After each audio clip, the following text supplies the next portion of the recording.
Okay, so today, di-discuss naman natin paano kung ganito na yung loading. Meron ng concentrated load, concentrated moment, and yung concentrated load natin na merong angle with the horizontal.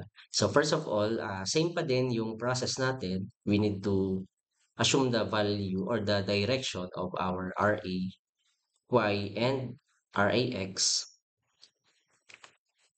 So since pin yung support natin dito or pin support, sa roller naman yung dito ay upwards, okay? So, sa ating previous video, tinuro ko kayo kung paano mag component ng mga force, okay? So, dito pa, i-redraw natin dito sa kabilang side. And then, tanggalin ko to. Ko-convert ko to sa naka-component na. So, yung naka-component, ito yung downward. And then, meron tayo ditong papunta dito sa right. Okay, so titingnan natin yung angle. Yung katabi ng angle, yun yung cosine. So, dito sa horizontal, 20 cosine. 25 degrees. And yung nasa vertical is 20 sine, 25 degrees. So next is, pwede na tayo dito mag-summation ng fx. So summation tayo ng fx equals 0. So assuming tayo dito na papunta sa right yung positive. So rax plus 20 cosine 25 equals 0. So dito, pag i-compute nyo, yan, so lilipat natin yung 20 cosine 25 degrees. Yan. So, yun yung ating maging sagot, negative 18.1262. Okay, so negative 18.1262. Bigay lang natin, RAX equal siya sa negative 18.1262 kN. Okay, so since negative yung lumabas, therefore mali yung assumption natin na siya ay papunta sa right. I-correct natin siya. So, RAX, dapat siya ay 18.1262 kN na papunta sa left. Okay? So, therefore, mali ito. Cross out ko to. Gagawin natin siyang papunta dapat sa left. Okay? So, next step is to get the value of RAY or RP. Okay? So, para magawa nyo yun, kung nalilito kayo, since maraming forces dito, ang aking suggestion, kung bago pa lang kayo sa mga ganito, ay i-isolate nyo lahat ng mga load. Okay? So, halimbawa, meron ako ditong gagawin dito na ito yung reference line natin, which is yung ating B. Ilalagay ko dito lahat ng forces na naka-isolate. Magkakaiba sila ng ano. So, RAY to and RAX. I-isolate ko lang. And then yung isa, gagawin ko dito, nandito yung 20 sine 25. Then nandito yung 20 cosine 25. So, itong reference natin na itong line na to. Okay? Next, yung kasunod natin na force, which is itong rotational force natin na 8 kilonewton meter. Then lastly, yung ating 10. So yung 10 dito, sa kabila ko na siya ilalagay. Since nasa right na siya ng point P. So dito lalagay ko na lang siya na 10. Then lagay natin yung distances. So yung RAY natin may distance siya mula sa B, which is 6 meters. Ito yun, no? So 2 plus 2 plus 2. Then itong 20 sine 25, itong load na to, may distance siya na 4. Ano? So mula dito, papunta dito. So meron tayo ditong 4. Ito yun. And then, yung concentrated moment natin, 2 meters away from point B. And itong ay 1 meter. Okay, so para makuha nyo ngayon yung value ng RAY, kung sa B tayo magmo-moment, ano, 'di ba dito tayo sanay na mag-take ng bending moment, kaya diyan ako naglagay ng reference. So ang gagawin natin is magsa-summation na kayo dito ng M z equals 0. So at reference point B, so clockwise positive tayo dyan. So dito sa drawing, 'di ba, in-isolate natin lahat. So i-determine natin alin dito yung magko-cause ng clockwise and counterclockwise na moment. So first, at point B na reference, so dun sa unang load natin, ito yung point P natin, meron kayong RAY na papaganito yung magiging rotation. Ano? So RAY times 6, ibig sabihin dyan, lahat ng positive, no? RAY times yung 6 natin. And then, alin pa ba dito yung magkakos ng clockwise? So dito sa case na to, ito na lang, itong 10. So magkakos yan ng ganitong rotation. So 10 times 1. So add natin ang plus 10 times 1. And then yung mga sumunod, ano na siya, mga counterclockwise na. So dito ang counterclockwise itong 20 sin 25 kapag ganito siya, since pababa yung force natin tapos nasa left ng point B. Ito yung point B natin. Ha? Ito yung mga point. So counterclockwise siya, therefore minus to 20 sin 25. Ta-times natin siya sa distance niya na 4. So tatandaan yung mga horizontal force natin, hindi na natin sinasama yan kasi yan ay towards dun sa point B natin. Okay? So ito and ito ay towards dun sa point B, which is ito. Ganon din yung RB natin towards sa point B. Okay? And so next step, yung 8 kilonewton meter is concentrated moment siya. And since siya ay counterclockwise din yung mapoproduce niya dito sa point B natin. Okay? So, ibig sabihin, minus natin to sa 8. Hindi nyo na siya i-multiply by the distance kasi siya ay bending moment na. Okay? So, equate lang natin to sa 0. So, lahat yan, summation ng moment dun sa point B natin. Okay? So, solve na natin yung RAY. So, for our RAY, press nyo lang sa calculator yung mga nakalagay dyan. So, transpose natin yung negative 8, magiging positive 8 plus 20 sin ng 25. Kita times natin to sa 4. And then, lilipat din natin itong 10 times 1. So, minus 10 times 1. Ay, not 11 plus. Ito 10 na. Then, divide natin siya sa 6 para maka natin yung RAY. So, here we have 5.3016.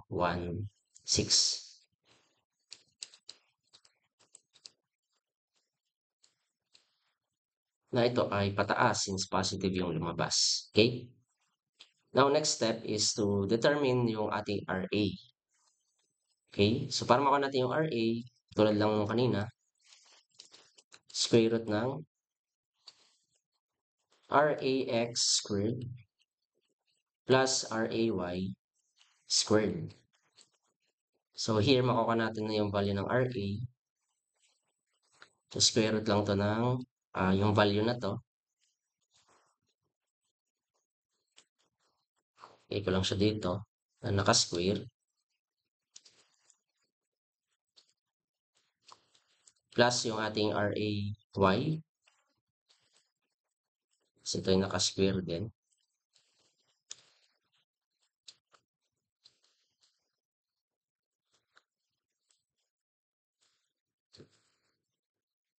Okay, so square ko lang to, no? Plus yung ating nakuha kanina na 18.1262 square.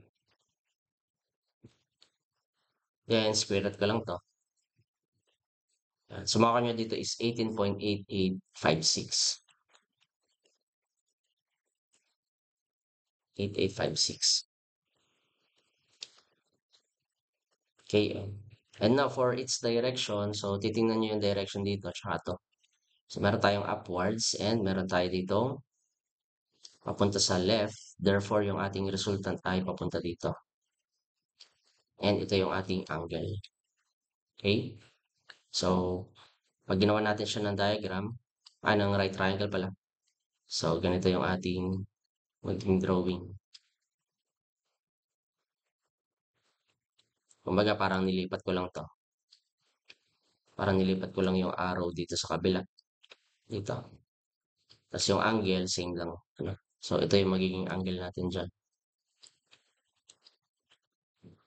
Okay? So, this is your RA. So, para makuha natin yung RA, you have to get the So, ito yung RAY natin and RAX. Okay?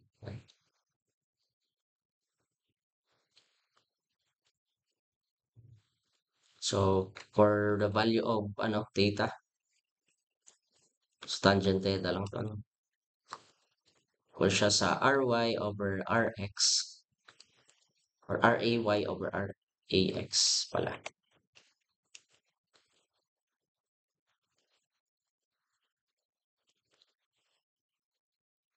RAY natin ay 5 point. Ito. Then, divide lang natin siya dun sa RAX, which is ito. Then, arctangent lang to, no? So, arctangent ng value na to. Press nyo lang yan sa calculators and makukuha nyo yung angle in degrees. Okay? So, make sure na naka-degrees tayo, ha? Ito na lang lagi. Store ko to sa A. Baka magamit. So, arctangent ng 5.3016, divide natin siya sa 18.1262. Ano? Okay. So, meron tayo ditong 16.3033 degrees. Yan. So, yung ating RA, ito yung value niya. Ito, and yung kanyang angle is ito. Angle with the horizontal. Okay? So, next one is, para makuha naman natin yung RB, wala pa tayong RB. So, balik kayo dito sa diagram. Magsasummation tayo ng vertical forces. Okay? So, for summation of vertical forces, equal 0. So, upwards, positive tayo. Okay? So, check dito kung alin yung mga upward forces. So, in this case, meron tayong upward force na RAY and RB. Okay? So, ilalagay ko lang siya dito. RAY plus RB. So, yun yung mga positive natin. Now, for downward forces naman, we have here itong 20 sine 25 and yung 10 kN. Okay? Ito, take note, for summation ng Fy, hindi mo isasama yung concentrated moment. So, ibig sabihin, ito, neglected to kapag nagsasummation tayo ng forces. Kasi siya ay rotational, hindi siya translational force. So, sa summation ng Fx and summation ng Fy equal 0, ang ginagamit lang natin ay yung mga translational force. Okay? So, dito, isasama lang natin dito is yung negative 10. So, pababa, no? Negative 10 sine 25 minus yung ating negative 20 pala, sorry. So, negative 20 sine 25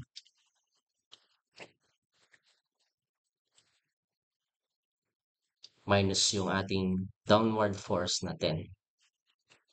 Kn. Okay? So, equate lang natin to sa 0. And then, makukuha na natin class yung value ng RP. So, we have the value of RA, which is 5.3016. So, yung RB natin is equal to 10 plus 20 sine 25 plus yung ating value ng RAY which is 5.3016. Ito ay minus pala, sorry. Ililipat sa kabila, so minus to.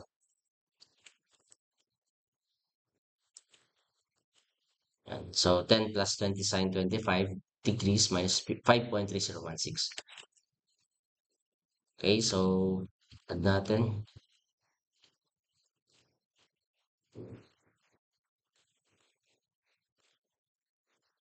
Yeah, so meron tayo ngayon na 13.1508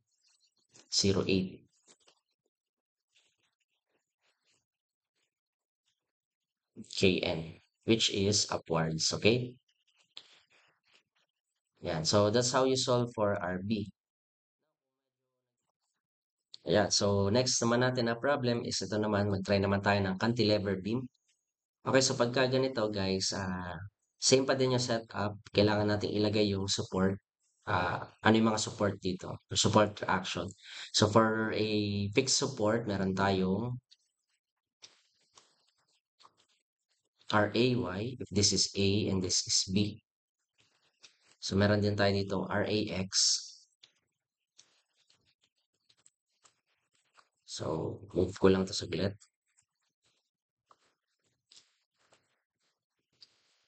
And then meron din tayong moment reaction dito, which is MA. Yan. Assume natin na siya ay counterclockwise, okay? So, ang next na gagawin natin dito, kung mapapansin nyo, meron tayo ditong uniformly distributed load. So, ang uniformly distributed load ay isang example ng area load, which is, dito sa case na to, ay rectangle or rectangular load. Ano? So, for an area load, ang ginagawa natin, halimbawa, meron ka ditong rectangular load. So, ang ginagawa natin dyan is kinukuha natin yung resultant niya and kinoconcentrate natin sa centroid. So, for a rectangle, ang centroid niya is nasa kalahati ng kanyang length. Ano? So, let's say this is your length ng ating area load, which is a rectangular load. So, ito ay L over 2 from dito sa point na to. Okay? And then, ang magiging magnitude nitong resultant natin is yung value ng W times yung L. So, ito kasi ay parang ganito. Parang kukunin mo lang yung area ng load natin. Okay, so parang area ng rectangle which is BH. So, in this case, yung B natin is yung L and yung H natin is yung height ng load which is yung W natin. Okay? So, kaya dito, yung area niya is WL or ito yung ating magiging resultant dito. Okay, so ibig sabihin dito, kapag isasolve natin tong problem na to, we need to convert it first sa kanyang resultant form para madali nyo makuha yung reactions, okay? So dito, lalagay ko lang dito, ano? So, gagawin kong naka-resultant form. So, hindi ko napapansinin yung rectangle, ano? Mamaya pagka nasa resultant form na siya, parang magiging ganito yung beam nyo pag kukuha kayo ng reactions. So, meron kayong 6kn dito. And then, yung value ng ating resultant, which is equal to 8 times yung 18 natin. So, base times height. Okay. So, 8 times 18. So, meron tayo dito 144. So, meron tayo dito 144 kN. Ito yung parang pinaka-resultant ng load. And then pwede natin yan i-perform yung ating ah, equations of equilibrium. Pero before that, dapat alam natin yung distance mula dito papunta dun. So sabi ko kanina, L over 2 yan. So yung load natin ay from mula dito hanggang dulo. So therefore, itong distance na to ay 1/2 ng 8 or 4. Okay? So first, dito, apply na natin equation sa equilibrium summation ng Fx equals 0. So papunta sa right ay positive. So we have Rax equals 0. So wala tayong horizontal force. So therefore, ganito yung 0 yung ating Rax. And then next is, pwede na kayo dito mag-summation ng moment about C equals 0. So clockwise positive tayo. Nasa point A tayo ha. Kalimutan ko na. Ito ay at point A. Okay? So dito ang gagawin lang natin, magmo-moment lang kayo sa A. So lahat ng clockwise natin, yun yung positive. So dito sa case na to, ang clockwise natin from this point. So di ba ito yung point A natin. So itong 14, itong 144, papaganito yan. And yung 6, which is papaganito din. And yung ating counterclockwise naman is yung moment reaction dito na MA. Okay, so dito, clockwise natin 144. Tatimes natin doon sa kanyang moment arm which is 8 over 2 or 4. Plus 6 times yung distance mula dito papunta doon sa dulo na load which is 8 meters. Ano? So 6 times 8 minus MA equals 0. So dito makakuha na natin yung value ng MA and malalaman natin kung tama yung assumption natin or yung assumed direction natin. So here we have 144 times 4 plus 6 times 8. So we have here 624 kilonewton meter. And since positive yung lumabas, therefore tama yung ating assumption na siya ay counterclockwise. Then for our value of RAY naman, summation lang tayo dito ng FY. Okay. So summation lang tayo dito ng FY.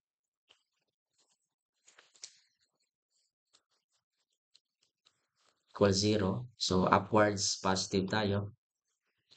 So we have here RAY na pataas. Ito yun. Yung RAY natin dito. And wala na tayong ibang pataas. So minus na agad to. Nung forces na pababa which is 144 tsaka 6. So ito yun. So therefore, ang ating value ng RAY is equal to 144 plus 6. So yun ay 150 kN. Yan. So yan yung mga sagot natin for the reactions dito sa fixed N. Yan. So thank you guys for watching. See you na lang sa next natin na video.